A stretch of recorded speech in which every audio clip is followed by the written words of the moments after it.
Are you someone who has experienced an endless stream of dating or short to mid-term relationships that have never really eventuated into anything consistent, loving and long-term? Perhaps they might have ended up being quite narcissistic or toxic or disappointing in some way.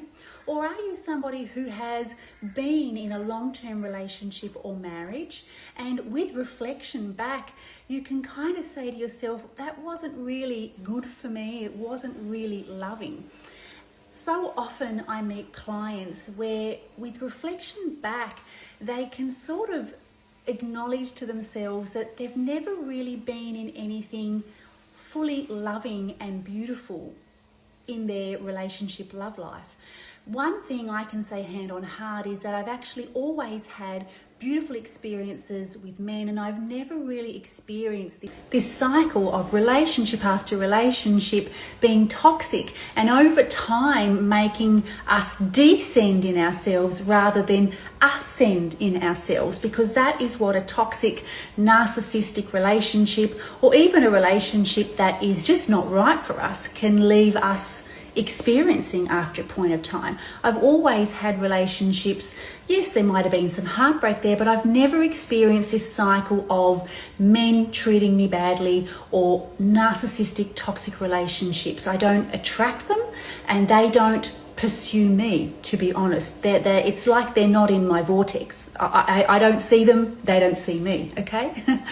So if this is your experience, what can we do to fix this for you once and for all, to get you off this cycle that is not going to help you ascend?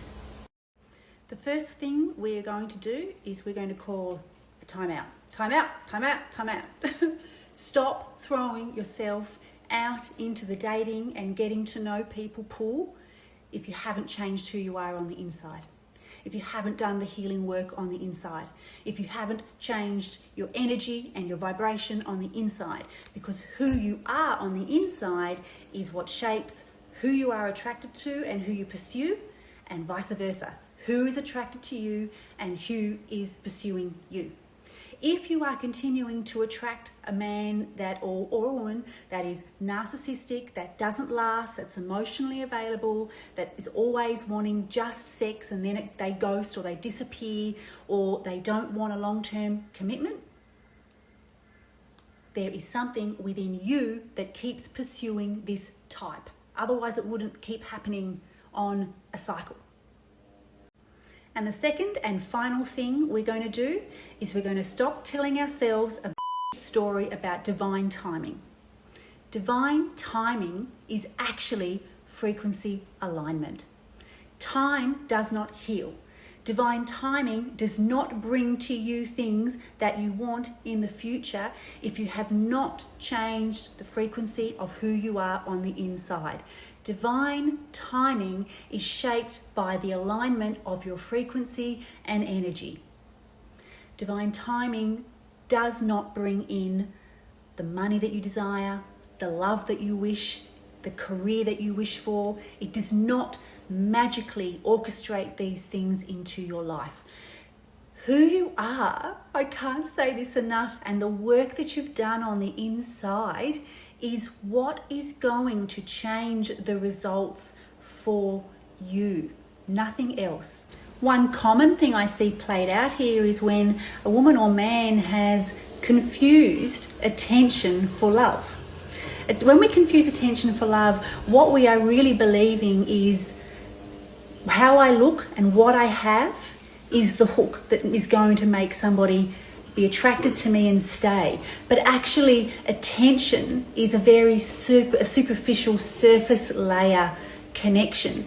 And so when we believe that how we look, and this is often like attractive women have this problem. This is why attractive women so often end up with men that just don't treat them well, is they take so much validation from how they look that they lead with how they look as though that's the catch that's going to get a man and keep a man. But it doesn't. It's what might attract a man, but you're going to attract a man who only values you for how you look, not for who you are. And so it doesn't. A fear of being on our own also keeps people in relationships that are not healthy. A lack mentality about not being able to find any more love. This is as good as it gets. A fear mentality around our own safety and security.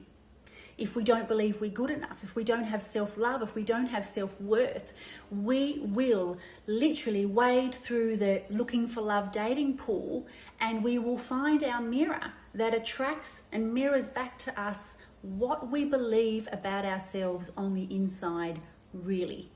Money and love are the biggest mirrors to an individual's self-worth, and a woman or a man's love journey speaks about their self-worth and self-love. As humbling and as confronting as it can be to hear that, as a professional in this field, somebody's love journey speaks a lot to me about who they are on the inside.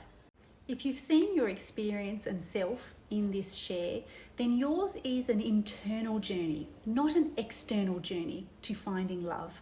It is you on the inside that needs to heal, that needs a bit of reprogramming and needs a bit of polishing up, because your insides are what attract the outside of your world.